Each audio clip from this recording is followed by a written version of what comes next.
Golding is building a new parliament building. A brand new building. Mark Golding is doing what nobody else have been able to do.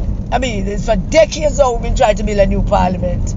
And Mark Golding has just successfully built a new parliament. Hello everyone, Karen Cecilia here.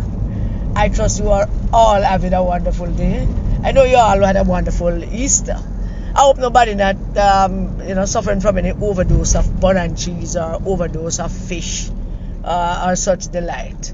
But I hope you're suffering from overdose of the fact that they crucified God's son, they did, and then he rose again. So he rose, not again, but he rose.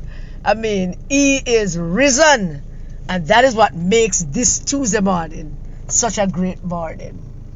Karen Cecilia here. So, I am just looking at this thing with Mark Golding's new cabinet. And I don't even know if I want to get into the personnel of the cabinet, particular the junior ones them, and God, they are juniors. They are juniors, they are seniors who are juniors, and juniors who don't come out of diapers yet. And I can't even wrap my head around it. But so far I'm just having a good laugh about it. Because one social media blogger, one on YouTube, trying to impress people and trying to do a thing and trying to make some kind of impact, trying to make it look like him have some kind of power or something. He was the first one to go out and say he told Mark Golding to do this. I kid you not. K&K, you need to put that out for me. I mean, he said he told Mark Golding to do this. And if there was any doubt at all that Mark Golding is being advised by nonsensical buffoons, half idiots, people seeking power and people seeking some kind of recognition.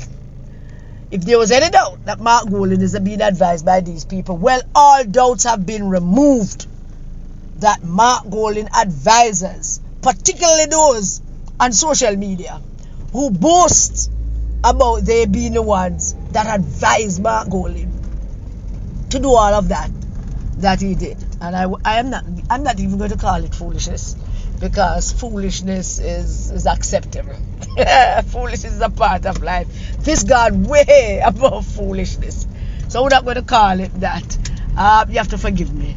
I am just can't get over it, Do I want to look into them individually? Oh yes, I do, but that's it. That's it. I can't even begin to look at them just yet.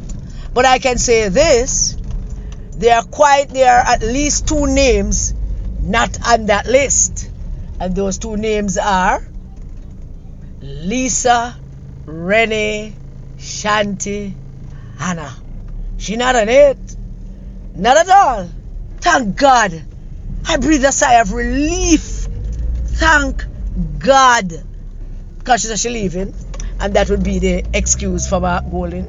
Lisa said she's leaving, so no need to include her in the brand new parliament, because that is not a what's it not.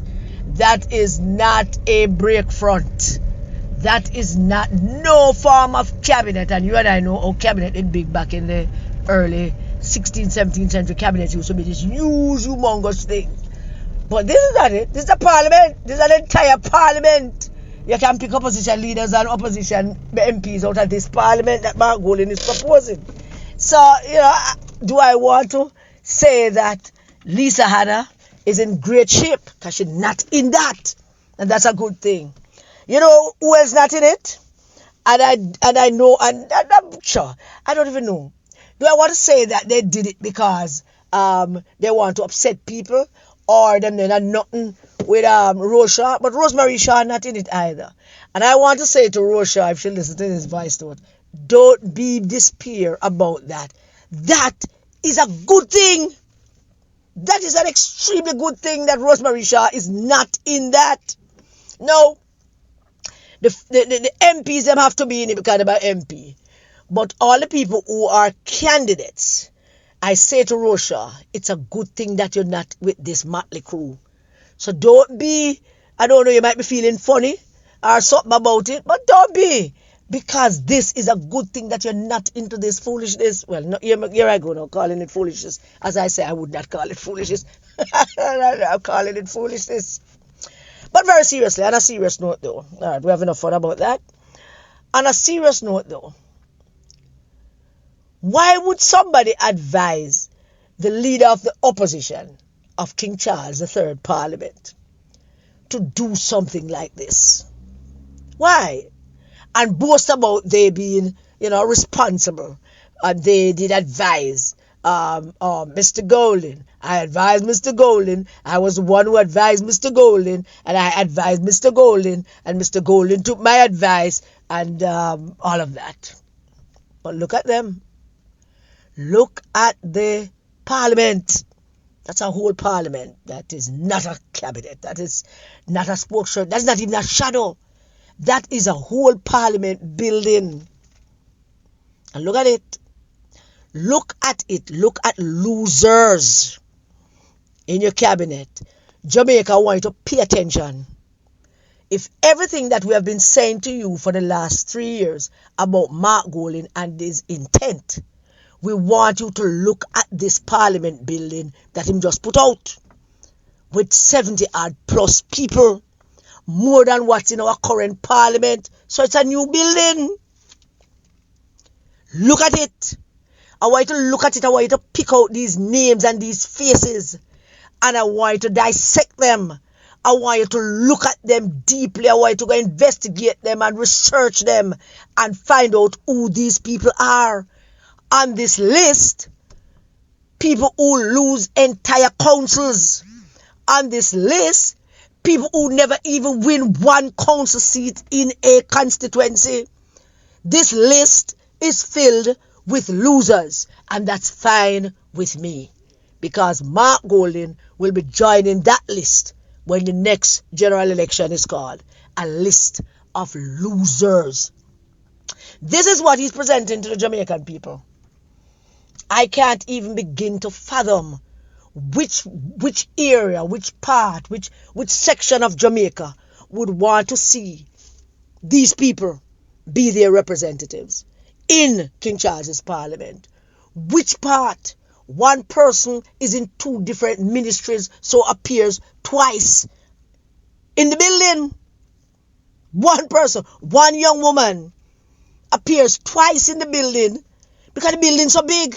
And I couldn't find I wonder if I couldn't find at least 30 more people and us make it a square 100 and us done. I mean, in this building, on this list, people who just came into representative politics, just on the 26th of February became councillors. Them not start being councillor yet for them divisions. Them not start represent the people that elected them yet. Even though they don't know who these people are, who elected them. They must start represent them yet, Them don't start do that yet. All them doing right now is getting mine. Mark G rewarding me because I did this. I am getting mine. I got some information the other day that the newly elected young councillors down by the Kingston and St. Andrew Metropolitan Corporation, the Jesse James and the Waynette and the Michelle Thomas and the next one, after that one up by Brandon Hill. I get information that they have insulated themselves and taking pot shots at the sitting councillors that they went there and saw. So as the new class down there, I hear that them saying that this is the brightest class that has ever been elected. Can somebody slap them silly, please? This is the brightest class that has ever been elected.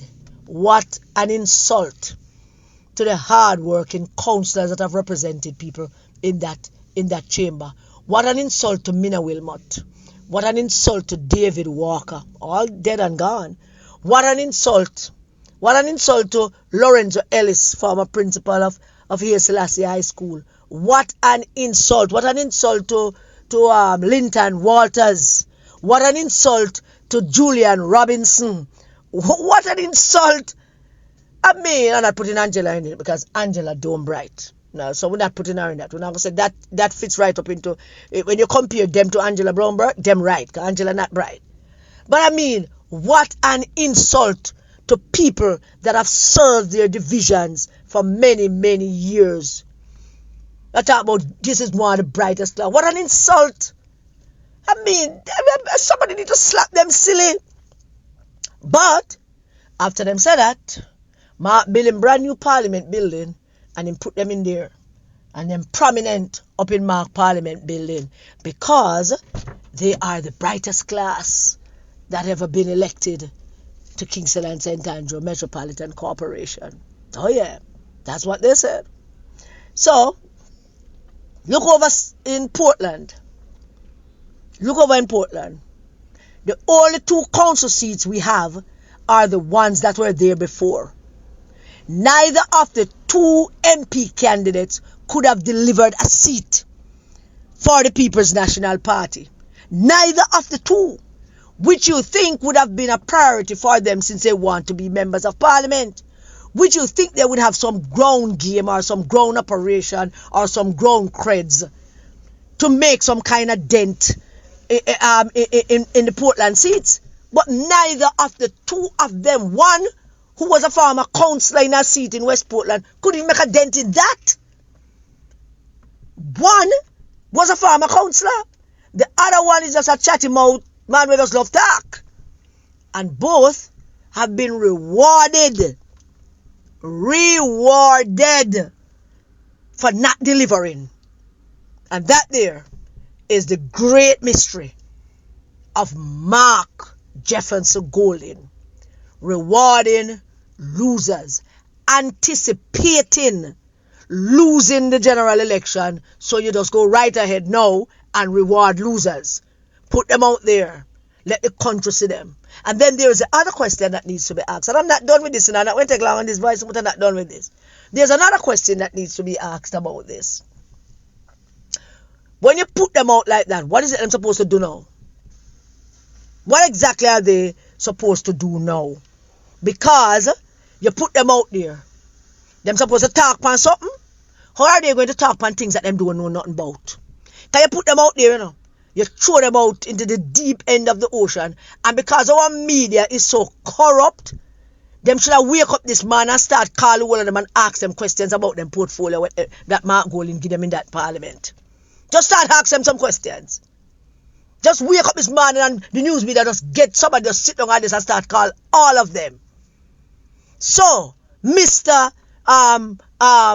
What's his name again? Willie Ryan Hubert Williams, former mayor of St. Thomas. So, Mr. Former Mayor, you are now the spokesperson, junior spokesperson for X.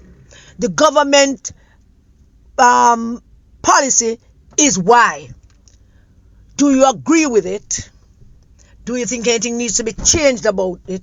And what, if any? Somebody should get up and get on the phone some news media and start calling them and ask them some questions. Because outside of the people with the experience, none of them can answer no question about nothing. Huh? And this is Marky G new parliament with all these people that don't know crap. But in putting them out, and the PNP people them is the worst lot. Because the all of them will sit down in them constituency and look on the list. And the first thing I'm going to say, yeah man, the boss of the boss team. You know those sycophants who don't question nothing, who not going on a meeting and say what kind of foolishness that you do. Them know it's foolishness, you know. Them know. The people in the constituencies, in the communities, them look at this list and them know it's stupidness, but them nah say nothing. Instead, in order to be in the good grace of the MP and the leader, them going to big it up. And even those who are in the echelon of the powerhouse, Not going to say nothing neither. But them pissed too. Quite a few of them already text me. They have been texting me since when? Since Sunday, I believe. To say, Jesus, man. And these are big supporters of Mark Golding. What the hell? They are asking, what is he doing? But I'm saying to them, take heart. Don't worry yourself about it. Him just do it because he want to look like him and do something. And he want to reward losers because that is his thing. He always anticipate losing. You know, the same thing that they did when they changed the constitution and said that if him lose the local government election, you can't kick him out. In anticipation of that loss, they changed the constitution to say that you can't kick him out if him lose the local government election. You have to wait till him lose the general election to kick him out. Now, he has made the second move, which is anticipating the loss of the general election by doing what him doing by building this brand new parliament building. So, what not about it? Nothing. Nada. Sit there, everybody. Just sit where you are and enjoy whatever little power you have. And all of those who was resisting Mark and all of those who then are not with Mark but have now become big risers, and everybody elbowing them way inside trying to say them can get a little bench to sit down pan near the table because the table full already. Nobody care. All of those who just a movie, you know. The table full already. There's no seat at the table. There's just a little bench now for sit down beside somebody, each up beside somebody, or pushing in, or sit down behind somebody. So everybody know I help them way intersect them can find one little bench. Some people carry them own bench for this great big thing. God is good, you know. God is good. For God so loved the world, He gave us His only begotten Son. He was crucified, and on the third day He rose again, and is sitting at the right hand of God. And Mark Jefferson Golding is moving towards his destiny, and him carrying a whole new parliament of people with him. Good luck, all of you, on that. God bless you all. Have a great day, everybody. I'll have many things more to say on this, but I just couldn't contain myself this morning. I just wanted to say this, you know. So God bless you. Stay safe, and do please keep the children safe.